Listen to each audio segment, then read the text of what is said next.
2024 IPLಗೆ ಇನ್ನೇನು ಕೆಲವೇ ದಿನಗಳು ಉಳಿದಿದ್ದು ತನ್ನ ಮೊದಲ ಪಂದ್ಯದಲ್ಲಿ ಆರ್ಸಿಬಿ ತಂಡ ಸಿಎಸ್ಕೆ ತಂಡವನ್ನು ಎದುರಿಸಲಿದೆ. ಇದಾಗಲೇ ಆರ್ಸಿಬಿ ತಂಡದ ಹೊಸ ಕೋಚ್ ಆಂಡಿ ಫ್ಲೋವರ್ ಮತ್ತು ಹೊಸ ಡೈರೆಕ್ಟರ್ ಮೋ ಬೋಬೋಟ್ ಬೆಂಗಳೂರಿಗೆ ಬಂದಿಳಿದಿದ್ದಾರೆ. ಪಂದ್ಯಕ್ಕೂ ಮುಂಚೆ ಮಾರ್ಚ್ 19ರಂದು ಆರ್ಸಿಬಿ ತಂಡ ಅನ್ಬಾಕ್ಸ್ ಇವೆಂಟ್ ಅನ್ನು ಕೂಡ ಹಮ್ಮಿಕೊಂಡಿದೆ. ಇನ್ನೇನು ಕೆಲವೇ ದಿನಗಳಲ್ಲಿ ಆರ್ಸಿಬಿ ತಂಡ ಪ್ರಾಕ್ಟೀಸ್ ಪಂದ್ಯಗಳನ್ನು ಕೂಡ ಚಿನ್ನಸ್ವಾಮಿ ಕ್ರೀಡಾಂಗಣದಲ್ಲಿ ಆಡಲಿದೆ. ಮೊದಲ ಪಂದ್ಯದಲ್ಲೇ ಸಾಂಪ್ರದಾಯಿಕ ಎದುರಾಳಿ ಸಿಎಸ್ಕೆ ತಂಡವನ್ನು ಎದುರಿಸಲಿರುವ ಆರ್ಸಿಬಿ ಸಖತ್ ಗೇಮ್ ಪ್ಲಾನ್ ಒಂದನ್ನು ರೆಡಿ ಮಾಡಿದೆ. ಕಳೆದ ಸೀಸನ್ ನಲ್ಲಿ ಫಾಫ್ ಜೊತೆಗೆ ಓಪನರ್ ಆಗಿ ಕಣಕ್ಕಿಳಿಯಲು ಆರ್ಸಿಬಿ ತಂಡಕ್ಕೆ ಸ್ಪೆಷಲಿಸ್ಟ್ ಆದ ಓಪನರ್ ಇರಲಿಲ್ಲ. ಇದೇ ಕಾರಣಕ್ಕೋಸ್ಕರ ಆರ್ಸಿಬಿ ತಂಡದ ಪರವಾಗಿ ವಿರಾಟ್ ಕೊಹ್ಲಿ ಓಪನರ್ ಆಗಿ ಕಣಕ್ಕಿಳಿದಿದ್ರು. ವಿರಾಟ್ ಓಪನರ್ ಆಗಿ ಕಣಕ್ಕಿಳಿದ ಕಾರಣ ಆರ್ಸಿಬಿ ತಂಡದ ಮಿಡ್ಲ್ ಆರ್ಡರ್ ಕೊಂಚ ಮಟ್ಟಿಗೆ ವೀಕ್ ಆಗಿತ್ತು ಎಂದೇ ಹೇಳಬಹುದು.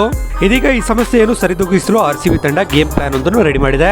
ಅದೇನೆಂದರೆ ಈ ಸೀಸನ್ ನಲ್ಲಿ ಬರೋಬ್ಬರಿ 17 ಕೋಟಿಗೆ ಆರ್ಸಿಬಿ ತಂಡವನ್ನು ಸೇರಿಕೊಂಡಿರುವ ಕ್ಯಾಮರೂನ್ ಗ್ರೀನ್ ಆರ್ಸಿಬಿ ತಂಡದ ಪರವಾಗಿ ಸಿಎಸ್ಕೆ ವಿರುದ್ಧ ಪಂದ್ಯದಲ್ಲಿ ಓಪನರ್ ಆಗಿ ಕಣಕ್ಕಿಳಿಯುವ ಸಾಧ್ಯತೆ ಇದೆ.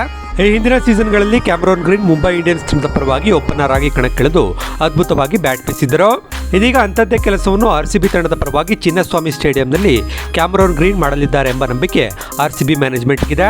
ಒಂದು ವೇಳೆ ಆರ್ಸಿಬಿ ಪ್ಲಾನ್ ವರ್ಕೌಟ್ ಆದರೆ ಕ್ಯಾಮರೂನ್ ಗ್ರೀನ್ ಅವರು ಚಿನ್ನಸ್ವಾಮಿ ಸ್ಟೇಡಿಯಂನಲ್ಲಿ ಬಡಿ ಆಟದ ಮುಖಾಂತರ ಅಭಿಮಾನಿಗಳನ್ನು ರಂಜಿಸಲಿದ್ದಾರೆ. ಕ್ಯಾಮರೂನ್ ಗ್ರೀನ್ ಓಪನರ್ ಆಗಿ ಕಣಕ್ಕಿಳಿದರೆ ವಿರಾಟ್ ಕೊಹ್ಲಿ 3ನೇ ಕ್ರಮಾಂಕದಲ್ಲಿ ಆಡಲಿದ್ದಾರೆ. 4ನೇ ಕ್ರಮಾಂಕದಲ್ಲಿ ರಜತ್ ಪಟಿದಾರ್ ಆಡಿದರೆ 5ನೇ ಕ್ರಮಾಂಕದಲ್ಲಿ ಗ್ಲೆನ್ ಮ್ಯಾಕ್ಸ್ವೆಲ್ ಆಡಲಿದ್ದಾರೆ. ಹೀಗಾಗಿ ಆರ್ಸಿಬಿ ತಂಡ ಈ ಬಾರಿ ಓಪನಿಂಗ್ ಮತ್ತು ಮಿಡ್ಲ್ ಆರ್ಡರ್ ನಲ್ಲಿ ಬಲಿಷ್ಠವಾಗಿ ಕಾಣುತ್ತಿದೆ ಎಂದು ಹೇಳಬಹುದು. ನಿಮ್ಮ ಪ್ರಕಾರ ಸಿಎಸ್ಕೆ ವಿರುದ್ಧ ಪಂದ್ಯಕ್ಕೆ ಆರ್ಸಿಬಿ ತಂಡದ ಪ್ಲೇಯಿಂಗ್ 11 ಹೇಗಿರಬೇಕು ಎಂಬ ನಿಮ್ಮ ಅಭಿಪ್ರಾಯವನ್ನು ಕಮೆಂಟ್ ಬಾಕ್ಸ್ ನಲ್ಲಿ ತಿಳಿಸಿ.